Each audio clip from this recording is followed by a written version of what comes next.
ಈಗ ಟೈಮ್ 12:30. ನನ್ನ ಮಗಳನ್ನ ಸ್ಕೂಲಿಂದ ಕರ್ಕೊಬರೋ ಅಂಥ ಟೈಮು. ಅವಳಿಗೆ 12:45 ಬಿಡ್ತಾರೆ. ಬಟ್ ಒಂದು 5 ನಿಮಿಷ ಮುಂಚೆ ಹೋಗೋಣ ಅಂತೇಳಿ ಹೊರಟಿದ್ದೆ. ಇಲ್ಲೇ ಬಿಲ್ಡಿಂಗ್ ಕಟ್ತಾ ಇದ್ರು, ಅದ್ರ ಕೆಳಗಡೆ ಕೆಲವೊಂದು ಮಕ್ಕಳು ಆಟ ಆಡ್ತಾ ಇದ್ರು. ಅವ್ರ ಜೊತೆ ಮಾತಾಡ್ಸೋಣ ಅಂತ ಮಾತಾಡಿಸ್ದೆ. ಮನೇಲಿ ಆಟ ಆಡ್ತಾ ಇದೆಯಾ? ಚೆನ್ನಾಗಿದ್ಯಾ ಆಟ? ಚೆನ್ನಾಗಿದ್ಯಾ? ಆಟ ಆಡ್ತಿದ್ಯಾ? ಏನು ಆಡ್ತಿದ್ಯಾ? ಹಾಯ್ ಹಾಯ್ ಮಾಡು. ಬಾಯ್ ಬಾಯ್. ಆ ಪುಟಾಣಿಗಳಿಗೆ ಬಾ ಹೇಳಿ ಬಸ್ ಸ್ಟಾಪ್ ಕಡೆ ಬಂದೆ. ಕೆಲವೊಂದು ಸರಿ ಬಸ್ ಸ್ಟಾಪ್ಗಳಲ್ಲಿ ಬಸ್ಸಿಗೆ ಕಾಯೋದು, ಇಷ್ಟಪಟ್ಟವರು ಮೆಸೇಜು ಕಾಲು ಮಾಡಲಿ ಅಂತ ಕಾಯೋದು, ಎರಡೂ ಒಂದೇ ಆಗಿಬಿಡುತ್ತೆ. ಯಾಕಂದರೆ ಬೇಕಾದ ಟೈಮ್ಗೆ ಅವರೂ ಮಾಡಲ್ಲ, ಇವೂ ಬರಲ್ಲ. ಹಾಗೆ ಬಸ್ ಇಳಿದು ಸ್ಕೂಲ್ ಕಡೆ ನಡ್ಕೊಂಡು ಹೊರಟಿದ್ದೆ. ಹೋಗ್ಬೇಕಾದ್ರೆ ರೋಡಲ್ಲಿ 90 ಕಿಡ್ಸ್ ಮೆಮೊರಿಬಲ್ ಗಿಡ ಸಿಕ್ತು. ಇದು ಯಾವ ಗಿಡ, ಇದ್ರ ಹೆಸರೇನು ಅಂತ ನಿಮ್ಗೇನಾದರೂ ಗೊತ್ತಿದ್ರೆ ಕಮೆಂಟ್ ಮಾಡಿ. ನಾನಂತೂ ಇದ್ರಲ್ಲಿ ಸಿಕ್ಕಾಪಟ್ಟೆ ಆಟ ಆಡಿದ್ದೆ. ಫ್ರೆಂಡ್ಸ್ ಜೊತೆ ಟೂಸೆ ಬಿಡಬೇಕಾ ಬೇಡವಾ ಅನ್ನೋದ್ರಿಂದ ಹಿಡಿದು ಎಕ್ಸಾಮಲ್ಲಿ ಪಾಸಾ ಫೇಲ್ ಅನ್ನೋದು ಕೂಡ ಇದರಲ್ಲೇ ಡಿಕ್ಲೇರ್ ಮಾಡ್ಕೊಬಿಡ್ತಿದ್ವಿ. ನೀವು ಹೀಗೆ ಮಾಡ್ತಿದ್ರ? ಎಷ್ಟು ಚೆಂದ ಅಲ್ಲ 90 ಕಿಡ್ಸ್ ಮೆಮೊರೀಸು. ನಿಜವಾಗ್ಲೂ ನನ್ನ ಲೈಫ್ನಲ್ಲಿ ಗೋಲ್ಡನ್ ಮೆಮೊರೀಸ್ ಬಂದು ನನ್ನ ಸ್ಕೂಲ್ ಲೈಫ್ ಮಾತ್ರ. ಎಷ್ಟೋ ಜನ ಕಾಲೇಜ್ ಲೈಫ್ನೂ ಎಂಜಾಯ್ ಮಾಡಿರ್ಬೋದು, ಆದರೆ ಸ್ಕೂಲ್ ಲೈಫ್ ಎಂಜಾಯ್ ಮಾಡಿರೋ ಥರ ನಿಜ ಮಾಡೋದಕ್ಕಾಗಲ್ಲ. ತಿಂಗಳಿಂದ ಮಾತಾಡ್ತಾ ಇರೋ ಫ್ರೆಂಡ್ ಕೂಡ ಸೆಂಡ್ ಆಫ್ ಅಂತ ಬಂದಾಗ ಯಾವುದೇ ಕೋಪ ಹಠ ಎಲ್ಲನೂ ಬಿಟ್ಟು ಬಂದು ಮಾತಾಡಿಸ್ತಾರೆ. ಅದರಲ್ಲೂ ಎಕ್ಸಾಮ್ಗಳ ಟೈಮ್ಗಳಲ್ಲಿ ಬೇರೆ ಬೇರೆ ಸೆಂಟ್ರಿಗೆ ಬಿದ್ದಿದ್ರು ಕೂಡ ಹೇಗೆ ಬರ್ದೆ ಏನು ಬರ್ದೆ ಅಂತ ಬಂದು ವಿಚಾರಿಸ್ತಾರೆ. ಅಂಥ ಮೆಮೊರಿನ ನಿಜ ಮರೆಯೋದಕ್ಕಾಗಲ್ಲ. ನನ್ನ SLC ಬೆಸ್ಟ್ ಫ್ರೆಂಡು ಇವಾಗಲೂ ನನ್ನ ಜೊತೆ ಕಾಂಟ್ಯಾಕ್ಟಲ್ಲಿದ್ದಾರೆ. ನಿಮ್ಮ SLC ಬೆಸ್ಟ್ ಫ್ರೆಂಡ್ಸ್ ಯಾರು, ಎಲ್ಲ ಕಾಂಟ್ಯಾಕ್ಟಲ್ಲಿದ್ದೀರಾ ಅಂತ ಕಮೆಂಟ್ ಮಾಡಿ. ಹಾಗೋ ಹೀಗೋ ಸ್ಕೂಲ್ ಹತ್ರ ಬಂದೇ ಬಿಟ್ಟೆ. ಆಲ್ರೆಡಿ ಎಲ್ಲ ಪೇರೆಂಟ್ಸು ಬಂದು ವೆಯ್ಟ್ ಮಾಡ್ತಾಯಿದ್ರು. ಇದು ನನ್ನ ಮಗಳು ಓದ್ತಾ ಇರೋವಂಥ ಸ್ಕೂಲು ಕನಕಪುರ ಮೇನ್ ರೋಡು ತಲಗಟ್ಪುರದಲ್ಲಿದೆ. ಹಂಗೋ ಹಿಂಗೋ ಬೇಗ ಬಂದೆ ಅಂತ ನಿಂತೆ, ಬಟ್ ಬಿಸಿಲು ತುಂಬಾ ಇತ್ತು. ಆದರೆ ಈ ಮರದ ಕೆಳಗಡೆ ಅವಾಗವಾಗ ತಣ್ಣ ಗಾಳಿ ಬರ್ತಾ ಇತ್ತು. 12:45 ಆಯಿತು. ನನ್ನ ಮಗಳು ಕೂಡ ಆಚೆ ಬಂದಳು. ಇವಳೆ ನೋಡಿ ನಮ್ಮ ಮೇಡಮ್ಮು ಬಂದ ತಕ್ಷಣ ತುಂಬ ಏನೋ ಭಾರ ಅನ್ನೋ ಥರ ಕೈಲಿರೋ ಲಂಚ್ ಬ್ಯಾಗ್ನೆಲ್ಲ ಬಿಚ್ಚಿ ಪಟ್ ಅಂತ ನನ್ನ ಕೈಗೆ ಇಟ್ಬಿಡ್ತಾರೆ. ಬಿಸಿಲಿದೆ, ಟೋಪಿ ಹಾಕ್ಕೊತೀನಿ ಅಂತ ಹೇಳಿ ಬ್ಯಾಗಿಂದ ಟೋಪಿ ಎತ್ಕೊತಿದ್ರು. ಬಟ್ ನಾನು ಹೇಳಿದೆ ಬೇಡಮ್ಮ ಟೋಪಿ ಹಾಕೋಬೇಡ, ಬಿಸಿಲನ್ನ ಸ್ವಲ್ಪ ಕಾಯಬೇಕು ಅಂತ. ಬಟ್ ಈಗಿನ ಕಾಲದ ಮಕ್ಕಳು ನಾವು ಹೇಳೋ ಮಾತುಗಳನ್ನೆಲ್ಲ ಕೇಳ್ತಾರೆ. ಪಪ್ಪು ಪ್ಲೀಸ್ 1 ನಿಮಿಷ ನಿಂತ್ಕೊ. ಟೋಪಿ ಏನು ಹಾಕೊಂಡೆ?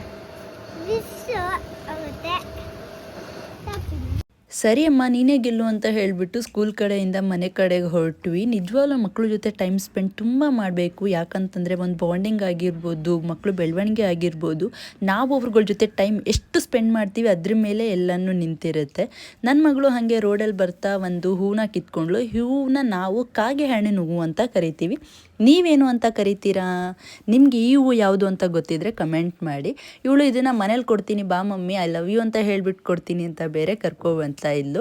ಹಾಗೆ ಅವಳಿಗೆ ಅವಳ ಫ್ರೆಂಡ್ ಕೂಡ ಸಿಕ್ಕಿದ್ರು. ಇಬ್ಬರು ಮಾತಾಡ್ಕೊಂಡು ಕೈ ಕಟ್ಕೊಂಡು ಬರ್ತಾಯಿದ್ರು. ಬಟ್ ನಮ್ಮ ಮೇಡಮ್ಮು ಬರ್ತಾ ಇರ್ಬೇಕಾದ್ರೆ ರೋಡಲ್ಲಿ ಟಪ್ ಅಂತ ಬಿದ್ದರು. ಬಿದ್ದ ತಕ್ಷಣ ಅವಳಿಗೆ ಕಾಲು ಸ್ವಲ್ಪ ಮತ್ತು ಕೈ ಏಟಾಯಿತು. ಆದರೆ ಇವರಿಗೆಲ್ಲ ಔಷಧಿಗಳೇನು ಬೇಕಾಗಿಲ್ಲ. ಆ ಬಿದ್ದಿರೋ ಏಟ್ಗಳನ್ನ ಫೋಟೋಸ್ ತೆಗೆದು ಅವ್ರ ಅಪ್ಪಂದಿರಿಗೆ ಕಳಿಸಿದ್ರೆ ಸಾಕು, ಅದೇ ಮೆಡಿಷನ್ ಆಗಿಬಿಡುತ್ತೆ. ನಡ್ಕೊಂಡ್ಬಂದಿರ, ಅದಕ್ಕೆ ಬಿದ್ದಿರೋದು. ಎತ್ಕೊಳಕ್ಕಾಗಲ್ವೇ?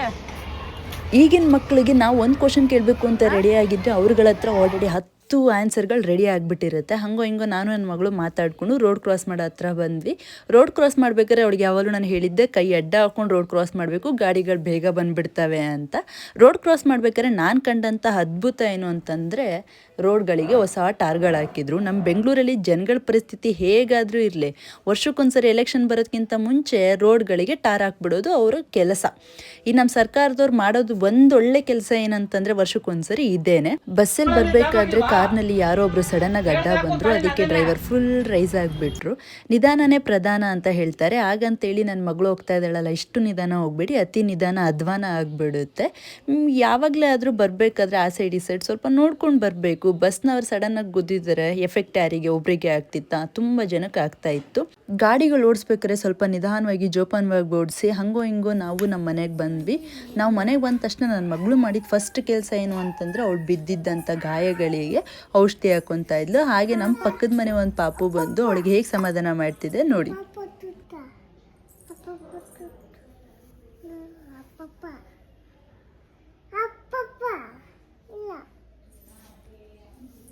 ಮೇಡಮ್ ಅವರಿಗೆ ಔಷಧಿ ಹಾಕ್ಕೊಂಡಾಗ ಆಗದೆ ಇದ್ದಂಥ ಸಮಾಧಾನ ಮಗು ಬಂದು ಏನಾಗಲ್ಲ ಬಿಡು ಅಂದ ತಕ್ಷಣ ಆಗೋಯ್ತು. ಹೋಮ್ವರ್ಕ್ ಮಾಡಿಸೋಣ ಅಂತ ಬುಕ್ ಓಪನ್ ಮಾಡಿಸಿದ್ದೆ, ಬಟ್ ಅವಳು ಒಂದೊಂದೇ ಹಾಳೆಯನ್ನು ನೀಟಾಗಿ ತೆಗಿತಾ ಇದ್ಲು. ಬಟ್ ನಾವುಗಳೆಲ್ಲ ಅವಾಗ ಏನು ಮಾಡ್ತಿದ್ವಿ ಅಂದರೆ ಹೆಂಚಿಲ್ ಹಾಕಿ ಓಪನ್ ಮಾಡ್ತಾಯಿದ್ವಿ. ಬಟ್ ಇವಾಗಿನ ಮಕ್ಕಳು ಹೆವಿ ಶಾರ್ಪ್ ಇದ್ದಾರೆ, ನಾವೆಲ್ಲ ಏನೂ ಹೇಳ್ಕೊಡೋ ಅವಶ್ಯಕತೆಯೇ ಇಲ್ಲ. ಇಬ್ಬರು ಆಟ ಆಡ್ಕೊಂಡು ಹೋಮ್ವರ್ಕ್ ಬರೆಯೋಕ್ಕೆ ಸ್ಟಾರ್ಟ್ ಮಾಡಿದ್ರು. ಆದರೆ ಇವಳಿಗೆ ಹೋಮ್ವರ್ಕ್ ಬರ್ಸೋ ಟೈಮ್ನಲ್ಲೇ ನನ್ನ ದೊಡ್ಡ ಸಾಧನೆ ಏನು ಅಂದರೆ ಇವಳು ಪೆನ್ಸಿಲ್ನ ಎಲ್ಲಿ ಇಟ್ಟಿರ್ತಾಳೆ ಅಂತ ಹುಡ್ಕೋದೇ ಒಂದು ದೊಡ್ಡ ಕಷ್ಟ ಆಗಿಬಿಡುತ್ತೆ.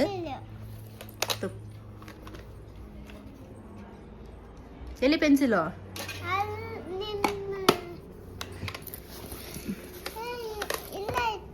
ಎಲ್ಲಿಟ್ಟಿದ್ದೆ? ಪೆನ್ಸಿಲ್ ಇಡಕ್ಕಿದೆ ಇರೋದು? ಜಾಮಿಟ್ರಿ ಕಾಸು ಕೊಟ್ಟು ತಂದಿರೋದು ಎಂತಿಗೆ?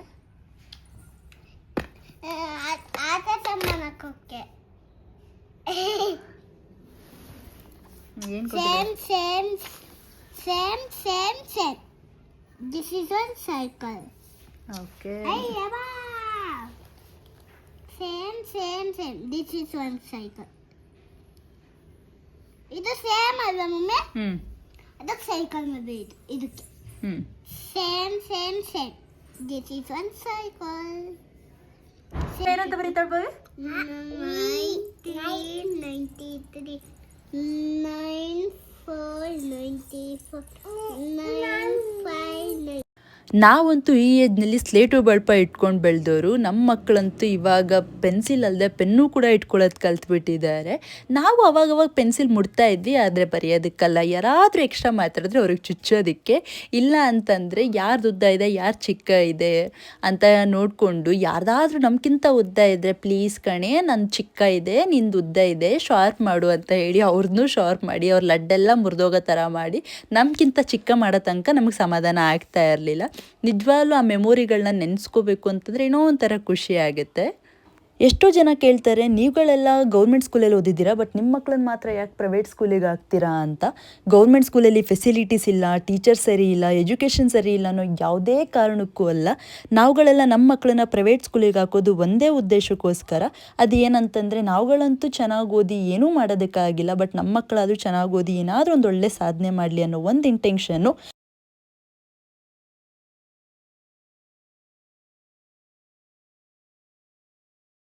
ಮತ್ತು ಲ್ಯಾಂಗ್ವೇಜಸ್ ಪ್ರಾಬ್ಲಮ್ಮು. ಈಗಿನ ಪುಟ್ಟ ಮಕ್ಕಳು ಕೂಡ ಪಟಪಟ ಅಂತ ಇಂಗ್ಲೀಷು ಹಿಂದಿ ಮಾತಾಡ್ತಾರೆ, ಬಟ್ ನಾವಿಷ್ಟು ದೊಡ್ಡವರಾಗಿ ನಮಗೂ ಕೂಡ ಅಷ್ಟೊಂದು ಮಾತಾಡೋದಕ್ಕೆ ಬರಲ್ಲ.